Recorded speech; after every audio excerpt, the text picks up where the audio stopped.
ദൈവത്തിന് സ്തോത്രം. കാനാവിലെ കല്യാണ വിരുന്നിൽ കർത്താവ് ചെയ്ത അത്ഭുതം ദൈവത്തിൻ്റെ വിസ്മയ സ്നേഹത്തിൻ്റെ ശ്രീഭണ്ഡാരം തുറന്ന സംഭവമാണ്. ഈ അത്ഭുത പ്രവൃത്തിയിൽ നിന്ന് ചില ആത്മീയ മർമ്മങ്ങൾ നമുക്ക് വായിച്ചെടുക്കാൻ സാധിക്കും. ദൈവം മുമ്പാകെ വിവിധ ആവശ്യങ്ങൾക്ക് അപേക്ഷിക്കുമ്പോൾ ദൈവത്തിൻ്റെ നിർദ്ദേശങ്ങൾ അനുസരിക്കാൻ നമ്മൾ തയ്യാറാകണം.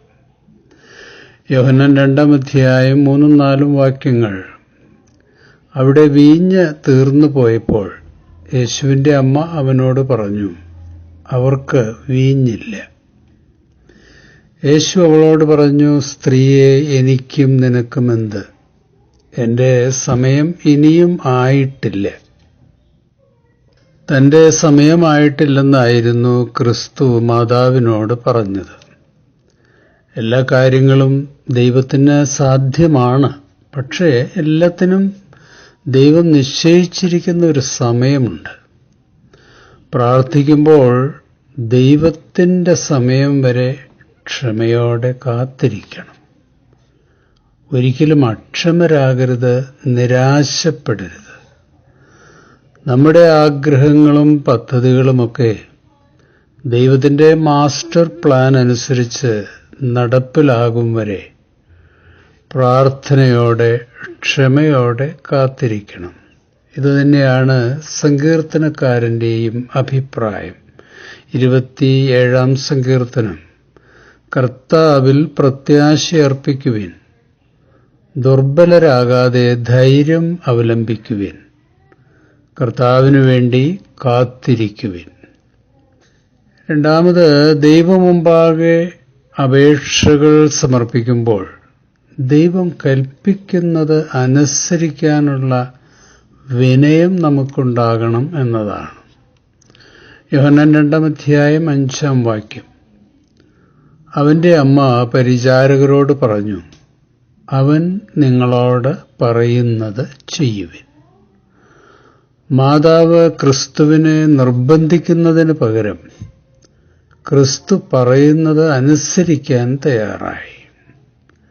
പ്രാർത്ഥനയ്ക്കുള്ള മറുപടി ഉടനടി ലഭിക്കണമെന്ന നിർബന്ധം അഭിലഷണീയമല്ല. പ്രാർത്ഥനയ്ക്ക് ഉത്തരം നൽകുന്ന ദൈവമുമ്പാകെ അപേക്ഷകളുമായി നിൽക്കുമ്പോൾ വിശ്വാസികൾക്ക് മേരി മാതാവിൻ്റെ മനോഭാവമാണ് ഉണ്ടാകേണ്ടത്. എന്താണത്? ലൂക്കോസ് 1-ാം അധ്യായം. മേരി പറഞ്ഞു, എൻ്റെ ആത്മാവ് കർത്താവിനെ മഹത്വപ്പെടുത്തുന്നു. എൻ്റെ ഹൃദയം എൻ്റെ രക്ഷകനായ ദൈവത്തിൽ ആനന്ദിക്കുന്നു. ശക്തനായവൻ എനിക്ക് വലിയ കാര്യങ്ങൾ ചെയ്തിരിക്കുന്നു.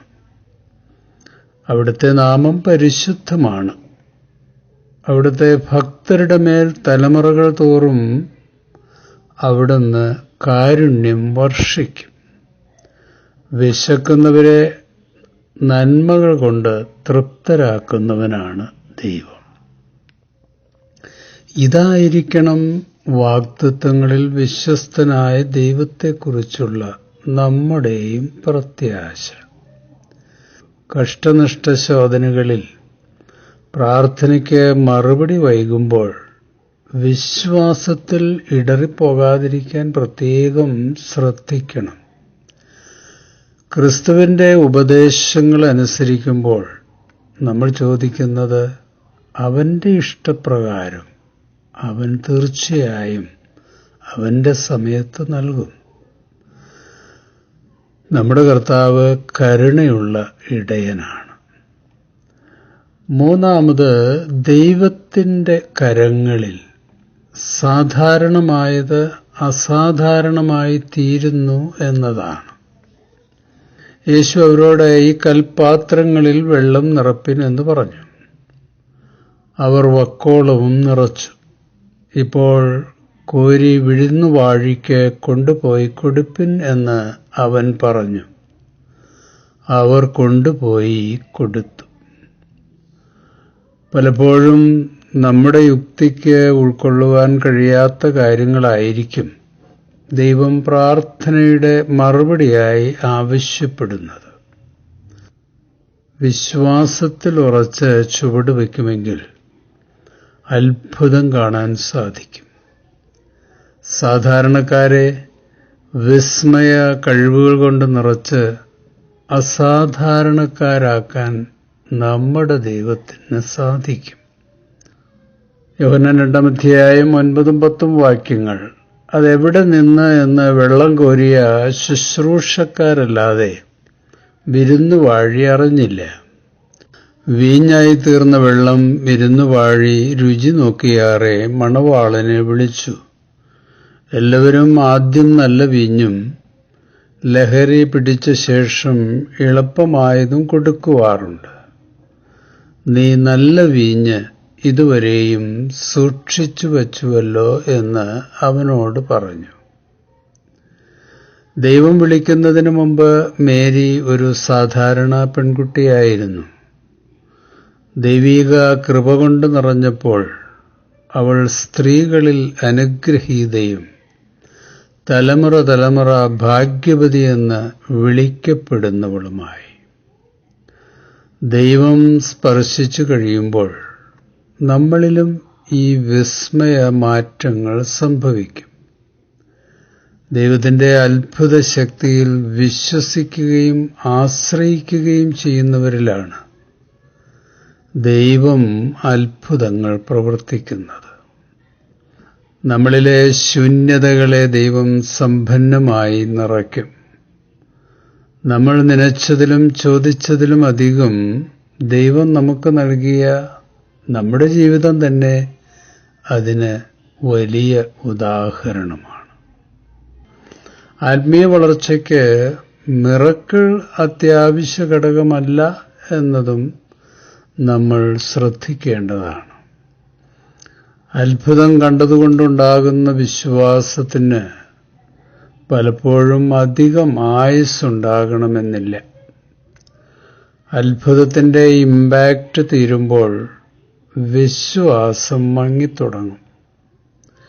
ക്രിസ്തുവിൻ്റെ അത്ഭുതങ്ങൾ കണ്ട് ഓടിക്കൂടിയ പലരും അവൻ്റെ വേദിയിൽ നിന്ന് പിന്നീട് അകന്നുപോയി.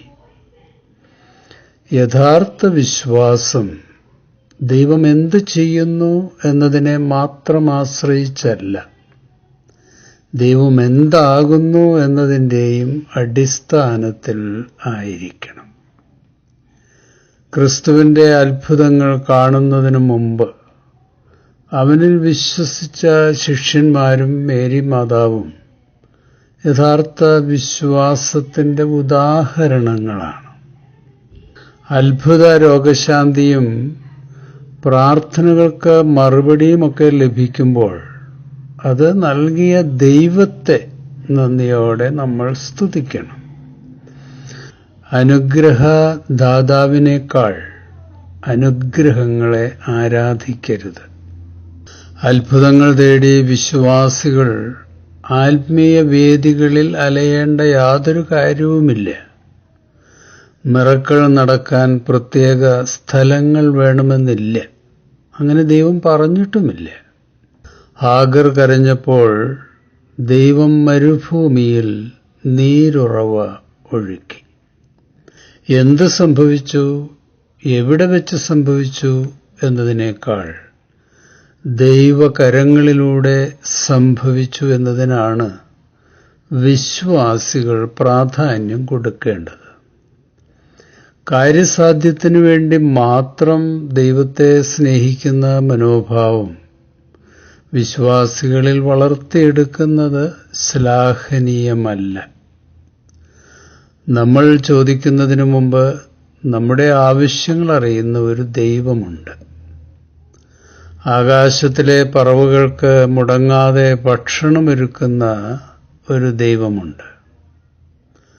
തൻ്റെ മക്കളുടെ ആവശ്യങ്ങൾ അറിഞ്ഞ് യഥാസമയം കരുതുന്ന ഒരു ദൈവമുണ്ട്. ചെറിയവർക്കും വലിയവർക്കും അവകാശത്തോടെ വിളിക്കുവാനും സങ്കടങ്ങൾ പറയുവാനും വാതിൽ തുറന്നിട്ടിരിക്കുന്ന കരുണാമയനായ ഒരു ദൈവമുണ്ട്. ലോകാവസാനത്തോളം നമ്മുടെ ദുഃഖങ്ങളിലും പ്രയാസങ്ങളിലും നമ്മോടൊപ്പം ഈ ഇമ്മാനുവേൽ ദൈവമുള്ളപ്പോൾ നമ്മളൊന്നിനെക്കുറിച്ചും വ്യാകുലപ്പെടേണ്ട കാര്യമില്ല. ഇന്ന് നമ്മൾ ജീവിച്ചിരിക്കുന്നത് തന്നെ ഒരു മിറക്കിളല്ലേ. ദൈവത്തിൻ്റെ അത്ഭുതം പ്രവർത്തിക്കുന്ന കരങ്ങൾ നിത്യതയിലെത്തും വരെ നമ്മോടൊപ്പം ഉണ്ടാകും. മത്തായിയുടെ സുവിശേഷം 6-ാം അധ്യായം. ഇന്നുള്ളതും നാളെ അടുപ്പിൽ എറിയപ്പെടുന്നതുമായ പുല്ലിനെ ദൈവം ഇപ്രകാരം അലങ്കരിക്കുന്നെങ്കിൽ അല്പവിശ്വാസികളെ, നിങ്ങളെ അവിടുന്ന് എത്രയധികം അലങ്കരിക്കാതിരിക്കില്ല. അതിനാൽ എന്ത് ഭക്ഷിക്കും, എന്ത് പാനം ചെയ്യും, എന്ത് ധരിക്കും എന്ന് വിചാരിച്ച് നിങ്ങൾ ആകുലരാകേണ്ട. നിങ്ങൾ ആദ്യം അവിടുത്തെ രാജ്യവും അവിടുത്തെ നീതിയും അന്വേഷിക്കുക. അതോടൊപ്പം മറ്റുള്ളവയെല്ലാം നിങ്ങൾക്ക് ലഭിക്കും. അതിനാൽ നാളെയെക്കുറിച്ച് നിങ്ങൾ ആകുലരാകരുത്. നാളത്തെ ദിവസം തന്നെ അതിനെക്കുറിച്ച് ആകുലപ്പെട്ടുകൊള്ളും. ഓരോ ദിവസത്തിനും അതതിൻ്റെ ക്ലേശം മതി. ഈ വചനങ്ങളാൽ ദൈവം നമ്മെ അനുഗ്രഹിക്കട്ടെ.